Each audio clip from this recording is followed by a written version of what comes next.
Okay, it should be good now. Okay. Hi, Mrs. Rieber. I'm Lily. I'm currently a sophomore at Texas Tech, and today I'm just going to ask you a few questions about your job. I'm in the business portion of public speaking, so we do a lot about like our careers and getting ready for them. Sounds great. I'm excited to visit with you. So the first thing I want to ask is, tell me a little bit about yourself. So, professionally, I work for Lubbock ISD. I'm the assistant superintendent for curriculum and instruction, which is really exciting. It means I work with people from all different platforms and all different departments. Personally, I'm a tech alumni. I'm a mom of two.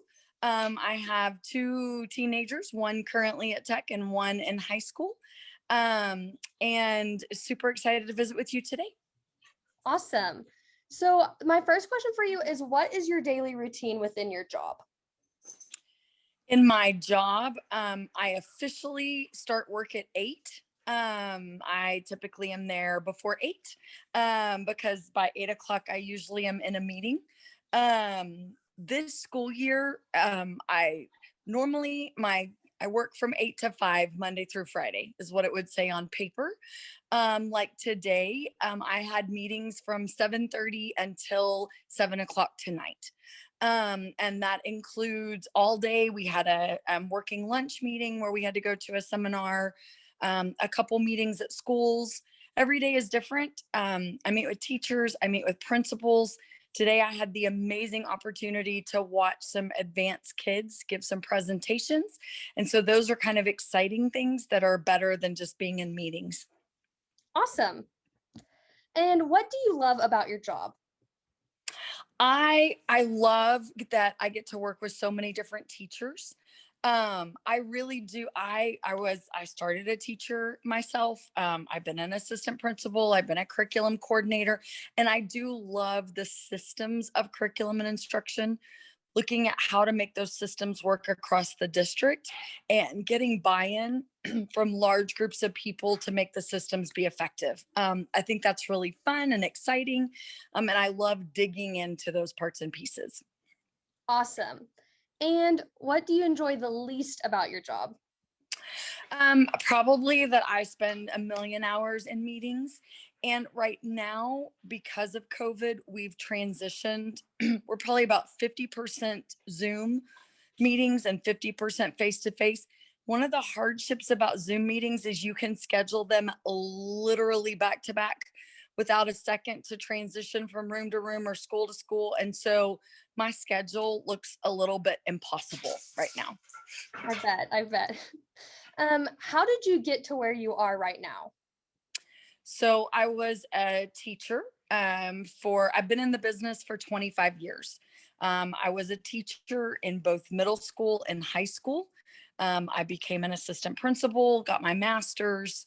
Then I became a coordinator of social studies. I did that for a while. I was a coordinator in professional development, and then I transitioned to this job. So I've been within the same district the whole time, which is a little bit rare. Typically, you move around. But I've had the pleasure to work at a lot of different schools and have a lot of different roles before I landed here. Cool. And what advice do you have for someone who wants to start a job, specifically probably teaching? Um, do what you love. Teaching is a hard career, but when you love it and you enjoy what you're doing, you find peace and fun at the end of every day. And then also give yourself space to make mistakes and learn from those. One of the things that's really hard in education and many other careers, like if you were a plumber or a doctor or something else, you would study under someone else for a long period of time before you went out on your own. In teaching, you go out on your own the very first day. So give yourself the time and space to be okay with that and to learn from the experience and to have a chance to grow. Awesome, great. What should I be doing now in college to help me succeed within the teaching industry? Every time, I would say two things. Every time somebody says, do I have a volunteer that wants to go to this school and do X? Say yes. The more opportunities that you say yes, the more effective you are. And I had someone tell me early on that anytime you set foot inside a school building, you're being interviewed. So dress for it, prep for it, and act like that's what you're there for. And the more often you do that, you'll make better connections along the way. Great. Was there a class you took in college that really prepared you for teaching? So I was a secondary ed major, which means the majority of my classes were around content. And then I had a few, probably I think y'all now call it a methods class, which is the one right before student teaching. And in that one, I had the opportunity to watch what I just call some legends in the field. And until they passed away, actually, they stayed as a mentor to me for a very long time. Cool. What opportunities helped you get to where you are now? I think being, like I said before, that person that was willing to say yes to things. In my very first years of teaching, I was the cheerleader sponsor and the student council sponsor. And if you needed it, I said yes. And if I had an opportunity to problem solve around it, I said yes and wanted to participate. I volunteered at the district level, I volunteered on my campus. But I was excited about it, and I learned a lot from the experience. So I had a lot of different opportunities. Awesome. And how has COVID impacted your job and like your specific duties within your role? Oh, like tremendously. So part at last year on May 13th, my superintendent came to me right before spring break started and said, there's a likelihood that we will go virtual. So we spent all of spring break and we built a virtual school for Lubbock ISD. We spent this entire year running it. I actually run the secondary virtual school right now, which I never thought that I would do, but I do. And so it's completely upended everything that we do, and it's a part of every conversation.